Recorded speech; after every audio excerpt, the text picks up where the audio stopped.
Hello, and welcome to this episode of BOU Connects. This is the podcast where we explore the worlds of finance, central banking, and economics, bring them closer to you.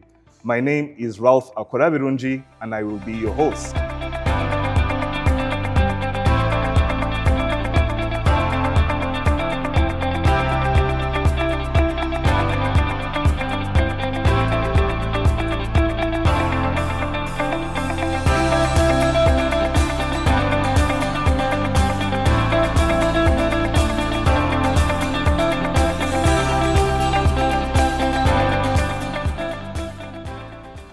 On this episode, we explore a question that has been on very many Ugandans' minds: oil revenue. With oil production set to go into high gear very soon, questions abound about how this money is going to be used. How will the revenue be managed? And will the ordinary Ugandan benefit from it? To help us understand all of this, we have our special guest today, Martha Kiiza Kalema. Martha, thank you for coming, and thank you for being here with us. Thank you for having me, Ralph. Good to be here. My first question is, Bank of Uganda's core mandate is price stability and a sound financial system in support of socio-economic transformation.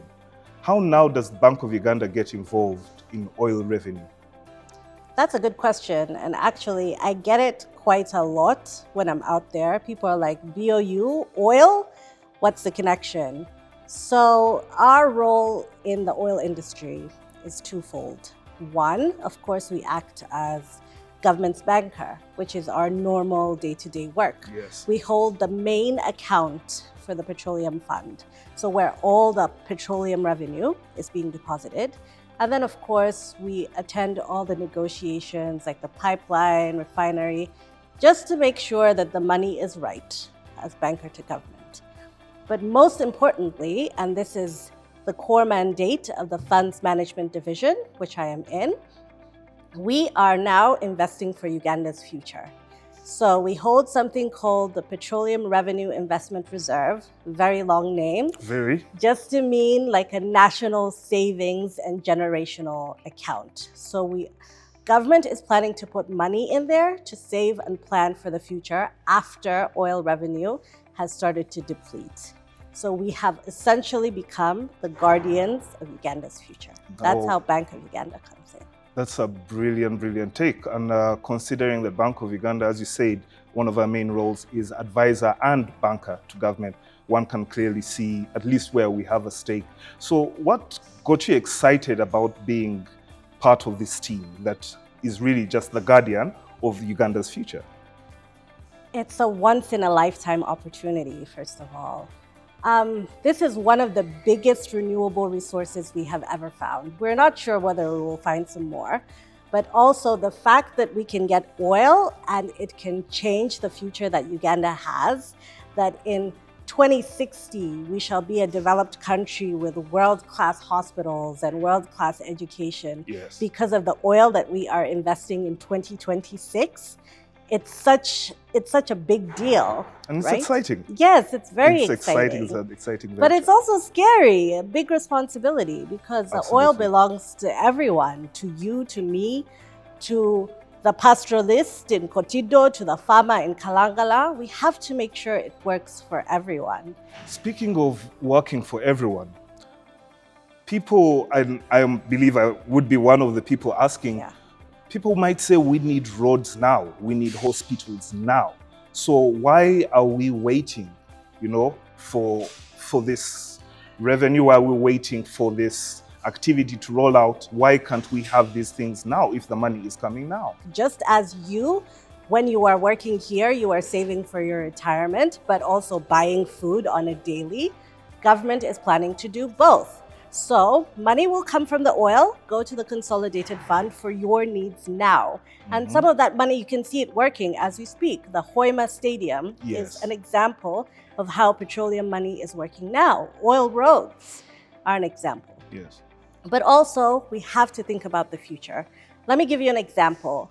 A lot of talk right now is about Dubai. It's so nice, it's so flashy, Qatar, right? Really That's where everyone wants to go. Yeah.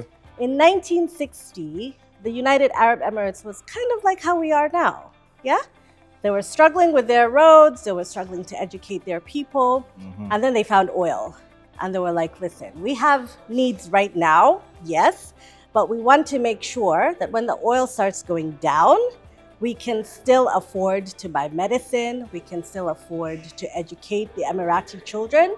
So they invested in a national savings fund or a sovereign wealth fund, yes? And because of that, that's why we're all going to Dubai today, yes? So that's the reason that government wants to do both. Take care of your needs now, and then also, but also save for the future. For future. All right, that makes a bit more sense. But you've mentioned a success story, the UAE, but we've also heard about the oil curse. What is Bank of Uganda doing to ensure that we do not end up on the negative spectrum of oil fund mismanagement? That's a really good question. And I think it ties into the fact that things have taken so long to come to play. We had to look at all these examples of countries where things did not work and then make sure that when we created laws and principles, that things worked here for us. And we were not taken advantage of by oil companies and giants that are bigger than us and know more than us in the industry. So a lot of what we are doing, first, we're making sure that the money that is coming to the government can be fully absorbed by the economy. Yes, so we just don't splash money. And then also, of course, the Sovereign Wealth Fund, putting away money for the future. And then, of course, we're not going to be investing locally for now. We shall take the money out because we don't want to be dumping so much money into the economy. And then Ralph cannot afford to go to the market or I cannot afford to export things. We don't want to do that. So we have a lot of mitigation measures in place just to make sure that when the oil comes, it works for everyone and it does not become a curse. All right. So we shall get back to why you're the one exporting and I'm the one going to the market. Yes, we shall discuss that later. But my next question is, why should the ordinary Ugandan, the wananchi, be interested in what is happening in the oil sector and also what Bank of Uganda is doing? You've explained it quite well so far, but I want you to explain it to me as if I'm a border rider from Bushenyi. How and why should I, as a normal Ugandan, be excited or even interested in the oil sector and management of the oil revenue? Okay, Ralph, border rider from Bushenyi. It's a bit hard to see, but okay. When you are a border rider, you are riding for a reason. It's not just for fun, right? Or to buy food for home, right? Bank of Uganda is thinking of your future as well when it's investing for you. So we're thinking of your children's future, your grandchildren's future, your great-great-great-grandchildren's future. We want to make sure that in 2060, when you are old and decrepit, sorry, Ralph, you are able to walk into a hospital and the money invested today is going to provide for you drugs in 2060. We want to make sure that your children don't have to travel abroad to go to a world-class university. We want to make sure that you, the border man, you are as good and as wealthy as every single Ugandan here. And you have everything available to you as a Ugandan, the best of the best, not just peanuts on the table. We want you to have world-class education, world-class healthcare. So that is why you should care about how this money is being spent. Because if we don't save for your future, it can become like Chile. Chile did not start a sovereign wealth fund when they got oil. And they said, let's spend all the money now. And projections in 2030, they are going to be poorer than they were before they found oil. We don't want to be like that. So that is why the person who is riding a boda boda in Kabarole district should care right now. All right. That brings me to, as you just mentioned, Kabarole, you said when we're talking about the benefits of the oil revenue that we have, you mentioned the stadium. And I have it on good authority that a team from the banking, yourself inclusive, visited the oil fields and the stadium. How was that experience? Tell us how that went for you. It was amazing. And as the children are saying these days, colleagues, oil is coming. All right. Right? All It's right. coming. So everyone is working with a set date in mind. Everywhere you go, all you hear is first oil, July 2026, first oil, July 2026.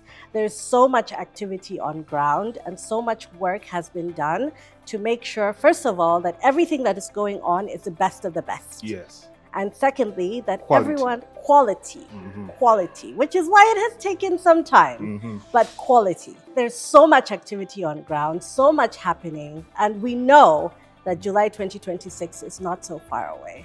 So it's an amazing experience. I wish everyone could have the experience to go to the oil fields to see what's happening. And as BOU, I think we're going to try and post more so Yes. that the public can have more information and can see that really oil is coming and very, very soon. All right, you had that. Over to you, Enoch. They want more people to actually visit Yes, the oil fields. yes, we do. We So do. now, It's important. I want you to liken oil management to, let's say, my personal finances. How different is managing a country's oil fund so different to managing personal finances? Other than being scary, Yes, other because than that, it's not your money. it's not my money. Yes. Same principles, really, but just on a bigger scale. So like when BOU goes out and tells you open bank accounts, make sure you don't put all your money in farming, try and invest in some bonds as well. Or when they tell you, okay, don't only open the chicken farm, maybe think of some coffee, which in financial difficult terms we call diversification. Yes? So it's same principles.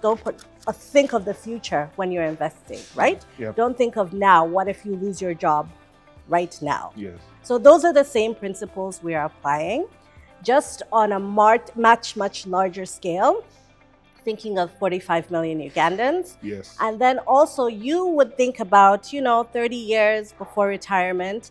I have to sit down and think about 100 years of Uganda's future. Where do we hope Uganda will be in 100 years? So, yeah. All right. Paint me a picture. What does that, the way you speak about it sounds like utopia, but just paint me a picture. What does proper management of these oil reserves and funds, what does that look like for Uganda, let's say 100 years from now? Okay, think about it. Picture it. 2050. Wakanda. Right? Dubai. Kampala is the next Dubai. High-rise buildings, world-class healthcare. Yep. All Ugandans being able to afford their basic needs, which is what we care about. Roads, great roads, no potholes that we're suffering with, right? Everything is working, which is what we want to do. We just want to make sure that every single thing we have, everything that government is putting out there for us right now is working to the best of its ability. So everything will be optimized, just wonderful. It sounds like utopia, but it is what we want to make happen. It's what we are trying very hard to make happen. All right. What are the major roadblocks that you see really stopping us from getting there? What are the bottlenecks really that affect that perfect vision that you've drawn for us? Tricky question. Very tricky, very tricky. We hope we don't spend all the money at once in the beginning, because that will definitely put us backwards. Yes. We don't want to be like Chile, where we had money and before we know it, we're poorer than we were before. So we want to make sure that we save, yes? But other than that, we have tried to work through most of the bottlenecks. We have tried to put things and policies in place to stop excessive spending, especially through Ministry of Finance. We have tried to make sure that the agreements that we have with the oil companies were not being taken advantage of. Yes. Like most countries are. Like most countries are. We have tried to make sure that when we think of the Sovereign Wealth Fund, the National Savings Fund, that we are thinking about how each Ugandan will be affected, which is why it's a national matter and not just a Bank of Uganda or Ministry of Finance matter. matter. Yeah. right? And we're also going to try and be as transparent about it as possible. Yes. So when it comes to how we invest the money, we're going to put it on the BOU website. If you want to ask us questions about it, our email will be right there. Email us and we will get back to you. This is the people's money, which is something that weighs on our minds all the time. This is the people's money, and we need to be 130% accountable to every single Ugandan for it all the time. So we want to be transparent, we want to be accountable. We shall put the figure out there on the BOU website. And you can check on us and say, Martha, I remember you said you're going to save for my future, but this is looking different. Not looking. This is looking a bit and different. Hold us accountable, please. We're also going to have lots of public information seminars, actually, starting soon, where we go out and we talk to the public and we tell them, hey, this is what's happening. This is what's going to happen. The oil money is coming. This is what BOU is going to do. Give us your questions. Tell us what you think. Let us inform you in a way that you understand. So that everyone, when oil kicks off, we're all on board, all ready to go. Okay. So I've been scratching my head trying to find another question because it seems that you've covered almost all angles that I would have come at you at. So I'm going to give you a curveball. Okay. Explain to me what a basic day is for you as team lead in Petroleum Funds Management Division. Right, we'll get there. We'll get there. We'll get there eventually. Just explain to me what a normal day is like. Of course, confidentiality aside, not aside, included. Included, yeah. Yes. Just take us through what a typical day looks like for a petroleum fund manager. Okay, so right now, because there's no oil hasn't started flowing yet, it's a lot more policy work than it is actual investing money. But we also have lots and lots of meetings. So right now we are in talks about the refinery. You hear a lot about the refinery going on. Yes. So we are in talks to make sure the money is right. That's Bank of Uganda's job. When government goes somewhere, Bank of Uganda has to make sure that the money is right. So that's where we go. Yes. We also have policies that we're working on internally because BOU needs to make sure that whatever Martha is doing, it doesn't mess up. Yes. Because even just internally, internally. So everyone from the board all the way down is accountable for this money. So they need to make sure that when Martha opens a bank account somewhere, she has excellent justification for why she chose here and not there. Somewhere else. Right? And then also we have a lot of work we're doing with Ministry of Finance. We're working on laws just to make sure like the policies are already in place and we can just get going. All right. So we are coming to the tail end. Just one more question. We always have indicators, or measures of success. That's in project management, even at the bank. We have our scorecards. We know what we're supposed to do. We know if we don't do it, what will happen. What does proper management of the reserves, what should that look like to an ordinary Ugandan? What is it that they can look at and say, even if it hasn't yet started flowing, what is the one indicator that they can look at and say, okay, we're doing well in the management of these oil reserves? Compare us to everyone you know. That is the benchmark we look at.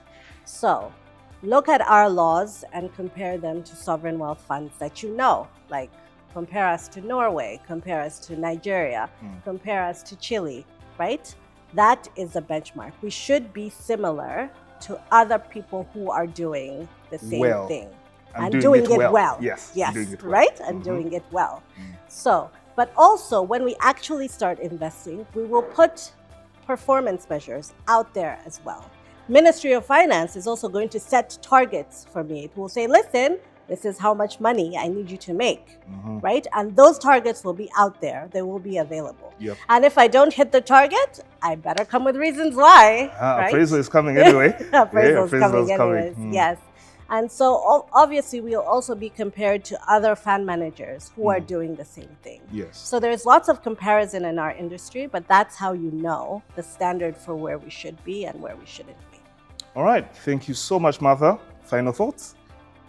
Oil is coming, guys. Get ready. Well, thank you so much. Thank you, Martha. Thank you, Ralph. Ladies and gentlemen, you've heard it here first. Oil is coming. Of course, you didn't hear it first.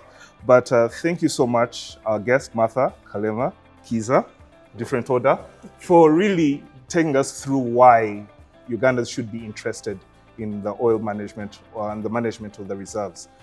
It's very important, especially as we said, the wananchi, to take a more active interest in what is happening in the industry. Yes. It's taken long. Don't think it's not coming. It's coming. All right. So take an interest. All right. There you have it. Ladies and gentlemen, this has been BOU Connects. Please, if you enjoyed this information, subscribe and share, and also look at our website. Thank you to my guest, Martha, for such a brilliant discussion, and have yourselves a good day. Bye-bye. Thank you, Ralph. Bye-bye. Bye.